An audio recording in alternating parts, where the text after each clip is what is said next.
জাতীয় নাগরিক পার্টির আহ্বায়ক নাহিদ ইসলাম এই মুহূর্তে সাংবাদিকদের ব্রিফ করছেন। আমরা সরাসরি চলে যাচ্ছি সেখানে। দ্বিতীয়টা থেকে যদি বলি, বৈষম্যবিরোধী ছাত্র আন্দোলন তারা তাদের মতো কাউন্সিল করে নতুন নেতৃত্ব নির্বাচন করার কথা। বৈষম্যবিরোধী ছাত্র আন্দোলন কিন্তু স্বতন্ত্রভাবে স্বাধীনভাবে পরিচালিত হবে। জাতীয় নাগরিক পার্টি একটা রাজনৈতিক দল, বৈষম্যবিরোধী ছাত্র আন্দোলন একটা গণ অভ্যুত্থানের প্ল্যাটফর্ম। আমরাও সেই প্ল্যাটফর্মের নেতৃত্বে ছিলাম, আমরা এখন সাবেক হয়েছি। তো আমরা আশা করি দ্রুত সময়ের মধ্যেই তারা তাদের যেই কাউন্সিল, সেই কাউন্সিল করে তাদের নতুন কেন্দ্রীয় নেতৃত্ব নির্বাচন করলে সারা দেশের যে শৃঙ্খলা, সেই শৃঙ্খলাটি দ্রুত আয়ত্তে আসবে। আর গতকাল ধানমন্ডির বিষয়ে যেটা বলছেন সেটা আমরা শুনতে পেয়েছি, আমরা সে বিষয়ে তদন্ত করছি, খতিয়ে দেখছি। আর প্রথম প্রশ্নটা ছিল যে আপনার জিম্মি করার বিষয়ে। আমরা কিন্তু গণতান্ত্রিক প্রক্রিয়াতেই আন্দোলনে দাবি আদায়ের কথা বলছি।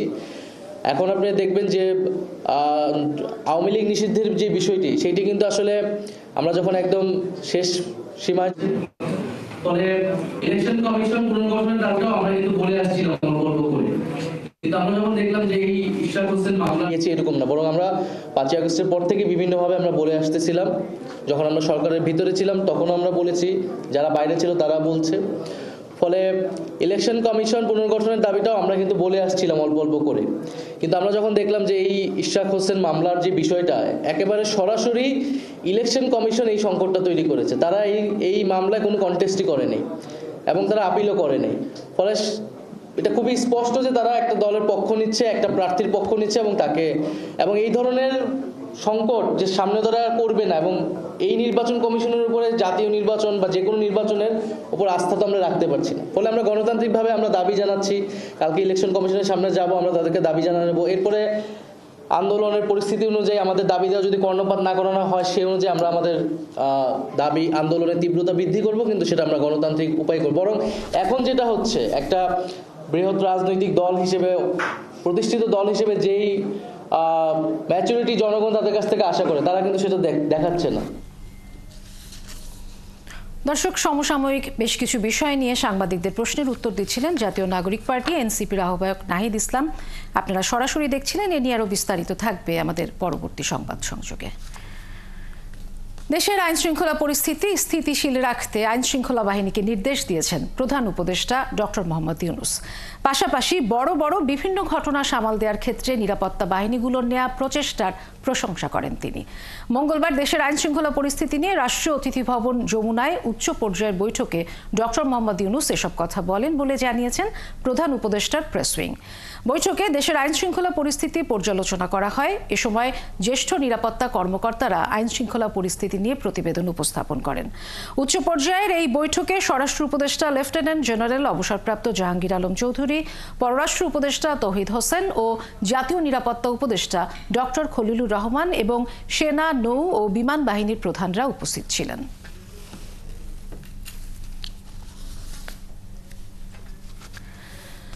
বিএনপি নেতা ইশরাক হোসেনকে ঢাকা দক্ষিণ সিটি কর্পোরেশনের মেয়র হিসেবে শপথ না পড়ানোর নির্দেশ চেয়ে উচ্চ আদালতে দায়ের করা রিট আবেদনের উপর প্রথম দিনের শুনানি শেষ হয়েছে।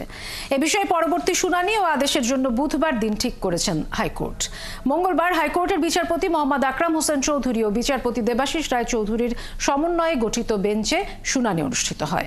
আদালতে রিটের পক্ষে শুনানি করছেন আইনজীবী মোহাম্মদ হোসেন। ইশরাক হোসেনের পক্ষে শুনানি করেন ব্যারিস্টার এম মাহবুব উদ্দিন খোকন ও ব্যারিস্টার কায়সার কামাল। রাষ্ট্রপক্ষে শুনানি করেন deputy attorney general barrister Mohammad Mahfuzur Rahman Milon. শুনানি শেষে ব্যারিস্টার মাহবুব উদ্দিন খোকন বলেন, অসৎ উদ্দেশ্যে ব্যারিস্টার তাপসের পক্ষে এই রিট করা হয়েছে, যার কোনো আইনি ভিত্তি নেই। আসতে পারছে না, তার পক্ষে মূলত সদ্য নামে মামলা করেছে। সুতরাং এই মামলাটা চলবে না এবং খারিজ হওয়া উইথ কস্ট। আমরা চেয়েছি উইথ কস্ট, যিনি মামলা করেছেন জরিমানার সহ খরচ সহ উইথ কস্ট তাকে মামলা খারিজ করার জন্য। এখন কাছের কামালও অনুরূপ সাবমিশন রেখেছেন, সরকারের পক্ষ থেকে সাবমিশন রেখেছেন। কালকে দুপুর 12টার সময় আদেশের জন্য রাখছেন, আগামীকাল দুপুর 12টার সময় আদেশের জন্য রাখছেন। সেখানে যদি কারো কোনো আর বক্তব্য থেকে বক্তব্য শুনবেন, কালকে আশা করি ইনশাল্লাহ আদেশ দেবেন। ইশরাক হোসেনকে ঢাকা দক্ষিণ সিটি কর্পোরেশনের মেয়র হিসেবে শপথ পড়াতে বুধবার সকাল পর্যন্ত সময় বেঁধে দিয়েছেন সমর্থকরা। এর মধ্যে তাকে শপথ পড়ানো না হলে ঢাকা অচল করে দেওয়ার হুঁশিয়ারি দিয়েছেন তারা। একই সঙ্গে আগামীকাল সকাল 10টা থেকে আবারও নগর ভবনের সামনে অবস্থান কর্মসূচি পালন করা হবে বলে জানানো হয়েছে। মঙ্গলবার বিকেলে 6ষ্ঠ দিনের অবস্থান কর্মসূচি থেকে ঢাকাবাসীর পক্ষে এই কর্মসূচি ঘোষণা করেন সাবেক সচিব মশিউর রহমান। তিনি বলেন, বুধবার সকাল 10টার মধ্যে ইশরাক হোসেনকে মেয়রের দায়িত্ব বুঝিয়ে দেওয়ার বিষয়ে সিদ্ধান্ত না এলে কঠোর কর্মসূচি দেবেন তারা। বলেন, জনগণের ভোট ও আদালতের রায়ের পরও নগর ভবনের দায়িত্ব ইশরাককে বুঝিয়ে দিতে সময় ক্ষেপণ করছে সরকার। এদিকে ইশরাককে মেয়রের দায়িত্ব বুঝিয়ে দেওয়ার দাবিতে চলমান আন্দোলনের সাথে সিটি কর্পোরেশনের 4টি শ্রমজীবী সংগঠন একাত্মতা প্রকাশ করেছে। বিক্ষোভে অংশ নেন স্ক্যাভেঞ্জ অ্যান্ড ওয়ার্কার্স ইউনিয়ন, পরিবহন চালক ও শ্রমিক ইউনিয়ন, বিদ্যুৎ কর্মচারী সমাজ কল্যাণ সমিতি, চতুর্থ শ্রেণী কর্মচারী সমাজ কল্যাণ সমিতির নেতৃবৃন্দ। আমাদের দাবি মানল কি মানল না, এটা কালকে 10টা পর্যন্ত আমরা সময় দিলাম। এই 10টার মধ্যে যদি আমাদের দাবি না মানে, তাহলে সেই 10টার সময় আমরা কালকে কঠিন থেকে কঠোর কর্মসূচি আমরা ঘোষণা করব। ইশরাক হোসেনকে মেয়রের দায়িত্ব বুঝিয়ে দেওয়ার দাবিতে টানা 6ষ্ঠ দিনের মতো আন্দোলনে অচল ছিল ঢাকা দক্ষিণ সিটি কর্পোরেশন। মূল গেট অবরুদ্ধ করে দিনভর বিক্ষোভ করেন ইশরাক সমর্থকরা। নগর ভবন কেন্দ্রিক নাগরিক সেবা কার্যক্রম এদিনও ছিল পুরোপুরি বন্ধ। বিক্ষোভকারীদের অভিযোগ, ইশরাকের শপথ নেয়া নিয়ে গড়িমসি করছেন স্থানীয় সরকার উপদেষ্টা। এজন্য উপদেষ্টা আসিফ মাহমুদের পদত্যাগের দাবি তুলেছেন তারা। মনির মিল্লাতের প্রতিবেদন। নগর ভবনের ঘড়িটাই কেবল চলছে, বাকি সব স্থবির। কর্মব্যস্ততার বদলে ভবন চত্বর জুড়ে বিক্ষোভ স্লোগান। বিএনপি নেতা ইশরাক হোসেনকে মেয়রের দায়িত্ব বুঝিয়ে দেওয়ার দাবিতে চলা আন্দোলন এদিন 6ষ্ঠ দিনে গড়ায়। ঘোষণা অনুযায়ী সকাল 10টার আগেই ভবনের মূল গেট বন্ধ করে বিক্ষোভ সমাবেশ শুরু করেন ইশরাক সমর্থকরা। মূলত ঢাকাবাসীর ব্যানারে হলেও আন্দোলন চিত্র ছিল অনেকটাই ভিন্ন। ঘোষণা দিয়েই এদিন ঢাকা দক্ষিণের বিভিন্ন ওয়ার্ডের বিএনপি, যুবদল ও শ্রমিক দলের নেতাকর্মীরা আলাদা আলাদা মিছিল নিয়ে বিক্ষোভ সমাবেশে যোগ দেয়। তাদের অভিযোগ, ইশরাককে মেয়রের দায়িত্ব বুঝিয়ে দিতে গড়িমসি করছেন স্থানীয় সরকার উপদেষ্টা। এই সরকার গড়িমসি করছে। আমরা দেখছি ফ্যাসিস্ট হাসিনা যেই পথে চলছিল, এই সরকারকেও আমরা ওই পথে চলতে দেখছি। ক্ষমতাকে কুক্ষিগত করার জন্য এবং এই সিটি কর্পোরেশনকে সরাসরি তার তত্ত্বাবধানে রাখার জন্য, এখান থেকে সে ফ্যাসিলিটি নেওয়ার জন্য সে এই কনস্পিরেটররা করছে বলে আমরা মনে করি।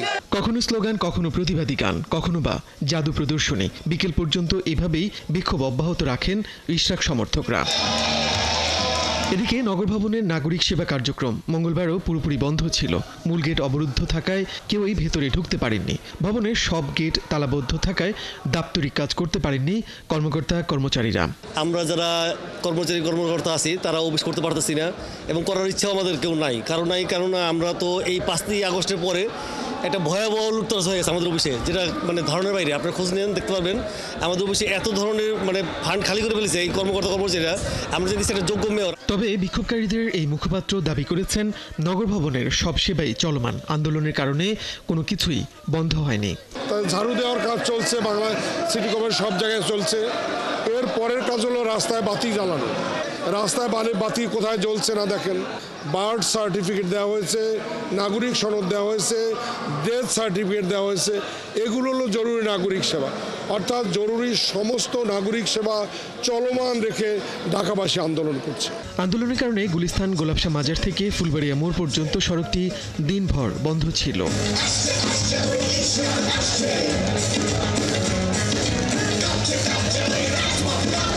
মনির মিল্লাত, 71, ঢাকা।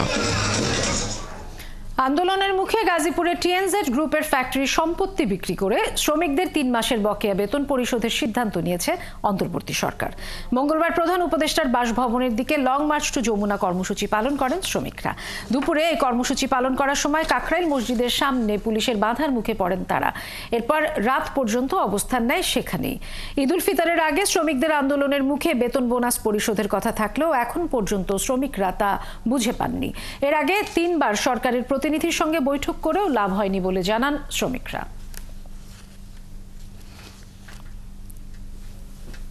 আমরা 13 তারিখ থেকে 7 দিন যাবত এই শ্রম ভবনে আমরা পড়ে রয়েছি। আপনার বেতনটা আমার শ্রমিকের টাকায় হয়। আজকে 12 দিন যাবত এই শ্রমিকরা এখানে অবস্থান করতেছে, আপনার কোনো ভ্রুক্ষেপ নাই। যতক্ষণ না আমাদের বেতন ভাতা না দিবে, আমার শ্রমিকদের বেতন ভাতা না দিবে, ততক্ষণ পর্যন্ত আমরা আমাদের আন্দোলন চালিয়ে যাব। পাওনা দাও না, যতক্ষণ না বুঝা পাবো ততক্ষণ আমরা এত অবস্থান ছাড়বো না। মেঘে ভিজলে রইতে ফুললে আমরা এনে অবস্থান করব। ঢাকা বিশ্ববিদ্যালয়ের শিক্ষার্থী ও ছাত্রদল নেতা শাহরিয়ার আলম সাম্য হত্যার বিচার এবং নিরাপদ ক্যাম্পাসের দাবিতে শাহবাগে অবস্থান কর্মসূচি পালন করছে জাতীয়তাবাদী ছাত্রদল। 7 দিনেও মূল অভিযুক্তদের গ্রেপ্তার ও তদন্তে দৃশ্যমান কোনো অগ্রগতি না হওয়ায় ক্ষোভে ফুঁসছে সংগঠনটি। দ্রুত বিচারের দাবি তাদের। আরও জানাচ্ছেন সবুজ মাহমুদ।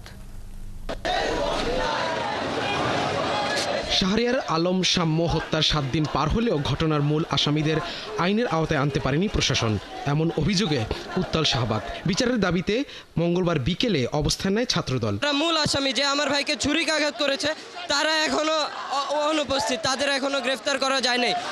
সিসিটিভি ফুটেজ নিয়ে তারা অনেক গড়িমসি করতেছে। তার হত্যাকাণ্ডের ইতোমধ্যে 7 দিন পার হয়ে গেলেও বিচারের কার্যকর কোনো এখনো পদক্ষেপ গ্রহণ করেনি বিশ্ববিদ্যালয় প্রশাসন প্লাস পুলিশ প্রশাসন। নেতাকর্মীদের দাবি এটি একটি পরিকল্পিত রাজনৈতিক হত্যাকাণ্ড। গ্রেপ্তার হওয়া 4 জন প্রকৃত অপরাধী কিনা তা নিয়ে রয়েছে সন্দেহ। নিশ্চিতভাবে আমরা বলতে পারি যে কোনো একটি কুচক্রী মহলের কাজ। ছাত্র সংগঠন এবং আমি জানি না তারা আমাদের এই ছাত্র দলের উপর পরিকল্পিতভাবে হামলা করতেছে এবং হত্যার শিকার হচ্ছে। এ সময় সাম্যর বাবাও প্রতিবাদ কর্মসূচিতে যোগ দিয়ে দ্রুত বিচার দাবি করেন। সিসিটিভি ফুটেজ প্রকাশ না করায় বিশ্ববিদ্যালয় প্রশাসনের ভূমিকা নিয়েও প্রশ্ন তুলছেন ছাত্রদল। দাবি উঠেছে উপাচার্য ও প্রক্টরের পদত্যাগের। আজকের এই অবস্থান কর্মসূচি থেকে সেই সকল ক্ষুব্ধ এবং সন্ত্রাসীদেরকে আমরা ঘোষণা করতে চাই যে আপনারা শাহরিয়ার আলম সাম্যের হত্যাকাণ্ডের যে প্রতিবাদ করে সামাজিক যোগাযোগ মাধ্যমে যে বিবৃতি দিয়েছেন সেই বিবৃতিকে আমরা ঘৃণা করে প্রত্যাখ্যান করছি। ইতিমধ্যে বাংলাদেশ জাতীয় ছাত্রদল 7 দিন লাগাতার কর্মসূচি পালন করেছে। ঝড় বৃষ্টিকে উপেক্ষা করে আমরা কর্মসূচি অব্যাহত রেখেছি, কিন্তু এই ইন্টারিয়র সরকারের যারা দায়িত্ব রয়েছে তারা আজকের দিন পর্যন্ত আমাদের আশ্বস্ত করতে পারছে না। সামনের পরিবারের মধ্যে কোনো সহানুভূতিপরের কথা আমাদের সাথে কোনো যোগাযোগ করে না এবং তারা এমনি বলতে পারে না ছাত্রদলের আগামীতেও কোনো কর্মীর গায়ে হাত তুলবে না, আমাদের সাথে কোনো প্রকার কোনো যোগাযোগ করে না। আমরা বলতে চাই আমরা আপনাদের সাথে কোনো যোগাযোগ করবো না, আমরা রাজপথে আমার ভাইয়ের হত্যার প্রতিশোধ নেব। ছাত্রদলের হুঁশিয়ারি, বিচার না হলে যমুনা অভিমুখে পদযাত্রা সহ দুর্বার আন্দোলনের ডাক দেওয়া হবে। সবুজ মাহমুদ, ৭১, ঢাকা। সরকারের মধ্যে কিছু মানুষকে অনুপ্রবেশ ঘটিয়ে দেশের সার্বিক পরিস্থিতিকে ভিন্ন দিকে নিয়ে যাওয়ার চেষ্টা হচ্ছে বলে অভিযোগ করেছেন বিএনপি মহাসচিব মির্জা ফখরুল ইসলাম আলমগীর। সুপরিকল্পিতভাবে নির্বাচন পিছিয়ে দেওয়ার পাঁয়তারা চলছে বলেও দাবি করেন তিনি। থাইল্যান্ড থেকে বিএনপির যৌথ সভায় ভার্চুয়ালি যুক্ত হয়ে তিনি এসব কথা বলেন। শহীদ রাষ্ট্রপতি জিয়াউর রহমানের শাহাদাত বার্ষিকী উপলক্ষে কর্মসূচির ঘোষণাও করে বিএনপি। শফিকুল হকের প্রতিবেদন। শহীদ রাষ্ট্রপতি ও বিএনপির প্রতিষ্ঠাতা জিয়াউর রহমানের ৪৪তম মৃত্যুবার্ষিকী উপলক্ষে ৮ দিনব্যাপী কর্মসূচি হাতে নিয়েছে বিএনপি। এ উপলক্ষে দুপুরে গুলশানে দলটির চেয়ারপারসনের রাজনৈতিক কার্যালয়ে আয়োজন করা হয় যৌথ সভার। থাইল্যান্ড থেকে ভার্চুয়ালি যুক্ত হয়ে সভার সভাপতিত্ব করেন বিএনপি মহাসচিব মির্জা ফখরুল ইসলাম আলমগীর। সভা শেষে কর্মসূচির ঘোষণা করেন বিএনপির সিনিয়র যুগ্ম মহাসচিব রুহুল কবির রিজভী। জানান, জিয়াউর রহমানের সমাধিতে শ্রদ্ধা নিবেদনের পাশাপাশি আলোচনা সভা, দরিদ্রদের খাবার ও কাপড় বিতরণ করবে দল ও অঙ্গ সহযোগী সংগঠনগুলো। ২৭ এবং ২৮ তারিখ এই 2 দিন বাদ দিয়ে আমরা 25 থেকে 2 তারিখ পর্যন্ত আমাদের এই কর্মসূচি যে কোনো দিন আমাদের অঙ্গ সংগঠন এবং বিএনপির নেতৃবৃন্দরা তারা নিয়েছেন। এই কর্মসূচি পালন উপলক্ষে কেউ যদি কোথাও চাঁদাবাজির কোনো খবর পাওয়া যায় তার বিরুদ্ধে একেবারে জিরো টলারেন্স। এ সময় দেশ গঠনে জিয়াউর রহমানের অবদানের কথা তুলে ধরেন বিএনপি মহাসচিব। ফ্যাসিবাদ মুক্ত নতুন বাংলাদেশ গড়ার পথে নতুন কালো ছায়ার কথা উল্লেখ করে বিভাজনের ষড়যন্ত্র চলছে বলে অভিযোগ করেন মির্জা ফখরুল। সরকারের বিভিন্ন ইনস্টিটিউশনগুলোকে পরস্পরের মুখে আপনার মুখোমুখি করার একটা ষড়যন্ত্র চক্রান্ত শুরু হয়েছে। আমরা দেখতে পাচ্ছি যে কিছু মানুষ যারা সরকারের মধ্যে অনুপ্রবেশ ঘটিয়ে বাংলাদেশকে ভিন্ন দিকে নিয়ে যাওয়ার চেষ্টা করছে, ভিন্ন খাতে তাকে প্রভাবিত করবার চেষ্টা করছে। সুপরিকল্পিতভাবে নির্বাচন পেছানোর ষড়যন্ত্র চলছে মন্তব্য করে ভোটাধিকার থেকে জনগণকে বঞ্চিত করার চেষ্টা চলছে বলেও দাবি করেন বিএনপি মহাসচিব। তো সুপরিকল্পিতভাবে নির্বাচনকে পিছিয়ে দেওয়া, জনগণের যে অধিকার সেই অধিকার থেকে জনগণকে বঞ্চিত করাবার এবং ভোটের অধিকার থেকে বঞ্চিত করবার একটা পায়তারা শুরু হয়েছে। এবং আপনারা নিশ্চয়ই লক্ষ্য করেছেন যে বিভাজনের রাজনীতি আবার শুরু হয়েছে। এখানে গোত্রে গোত্রে যে বিভাজন সৃষ্টি করার চেষ্টা করা হচ্ছে। দেশের স্বাধীনতা সার্বভৌমত্ব রক্ষায় দলীয় নেতাকর্মীদের পাশাপাশি জনগণকে সব চক্রান্ত রুখে দেওয়ার আহ্বান জানান বিএনপির এই শীর্ষ নেতা। সমস্ত অপশক্তিকে পরাজিত করে আমরা যেন একটি সত্যিকার অর্থেই গণতান্ত্রিক, একটি আধুনিক এবং সমৃদ্ধ বাংলাদেশ গড়ে তুলতে পারি। শফিকুল হক, ৭১, ঢাকা। সকালে জামিন আদেশের পর দুপুরে কাশিমপুর কারাগার থেকে মুক্তি পেলেন আলোচিত চিত্রনায়িকা নুসরাত ফারিয়া। বিকেল ৩:৩০টার দিকে কাশিমপুরের মহিলা সেল থেকে তিনি মুক্তি পান। এ সময় সেখানে উপস্থিত ছিলেন অভিনেত্রীর মা ফেরদৌসী পারভিন সহ অন্যান্য স্বজনরা। বিস্তারিত আরিফ হকের প্রতিবেদনে। সকালে ঢাকার চিফ মেট্রোপলিটন ম্যাজিস্ট্রেট আদালত থেকে জামিনের আদেশ পান নুসরাত ফারিয়া। ম্যাজিস্ট্রেট মোস্তাফিজুর রহমানের আদালতে শুনানি শেষে তার জামিন মঞ্জুর করা হয়। দুপুরে ফারিয়ার জামিনের আদেশ পৌঁছায় কাশিমপুর কারাগারে। এরপর কাগজপত্র যাচাই বাছাই করে এবং তার নামে অন্য কোনো মামলায় আটক আদেশ না থাকায় বিকাল ৩:৩০টার দিকে মুক্তি পান এই চিত্রনায়িকা। নুসরাত ফারিয়াকে হয়রানির জন্যই মিথ্যা মামলায় তাকে কারাগারে দেয়া হয়েছে বলে মন্তব্য করেন তার মিডিয়া ম্যানেজার। এইটা আসলে একটা হয়রানিমূলক মামলা, এটা পরিষ্কার এবং স্পষ্ট যে যখনই এই ঘটনাটা ঘটে দেখেন এখন কিন্তু সর্বস্তরের মানুষ চলে এসেছে এবং তার পক্ষে কথা বলছে এবং আমরা কখনোই চাই না যে একজন আর্টিস্টকে এইভাবে করে আসলে হয়রানির শিকার করা হোক। এবং এখন আসলে ধন্যবাদ জানাতে চাই আমাদের বর্তমান সরকারকে যে তারা খুব দ্রুত এটার ব্যবস্থা গ্রহণ করেছে। কারণ এইভাবে যদি একের পর এক যদি আর্টিস্টদের সাথে এরকম হয়রানিমূলক মামলা বা মিথ্যা মামলা চলতে থাকে, এতে আসলে আমাদের শিল্প আসলে আরও বেশি ধ্বংসের মুখে পড়ে যাবে এবং অনেকেই যেমন দেখেছেন যে দেশ ছেড়ে চলে আসে, তারাও কিন্তু এইভাবে দেশ ছেড়েই চলে যাবে। মুক্তির সময় সেখানে উপস্থিত ছিলেন নুসরাত ফারিয়ার মা ফেরদৌসী পারভিন ও চাচাতো বোন লামিয়া। তবে তাদের কেউই গণমাধ্যমের সাথে কোনো কথা বলতে রাজি হননি।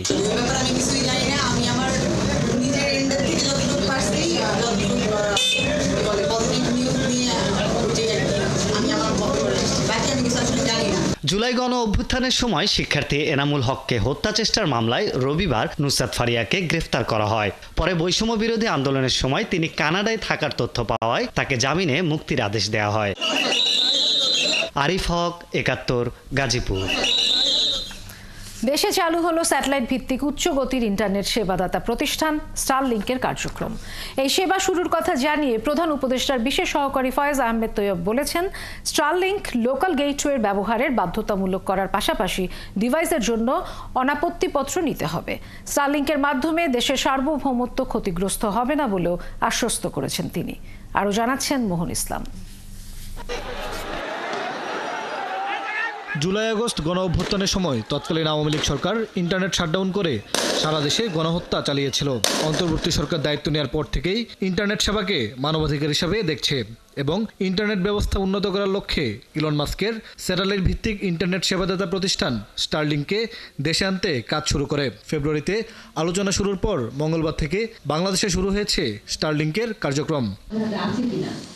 মঙ্গলবার দুপুরে রাজধানীর ফরেন সার্ভিস একাডেমিতে এক প্রেস ব্রিফিংয়ে স্টারলিংকের যাত্রা শুরুর আনুষ্ঠানিক ঘোষণা দিয়ে প্রধান উপদেষ্টার বিশেষ সহকারী ফয়েজ আহমেদ তৈয়ব বলেন, এর মাধ্যমে দেশে ইন্টারনেট শাটডাউনের মতো ঘটনা বন্ধ হলো। গ্রুপ তৈরি করে এবং শেয়ারিং এর মাধ্যমে এখান থেকে বেনিফিট হতে পারেন। তিনি বলেন, এখন থেকে গ্রাম ও শহরের ইন্টারনেটের বৈষম্য দূর হবে, তৈরি হবে নতুন উদ্যোক্তা ও কর্মক্ষেত্র।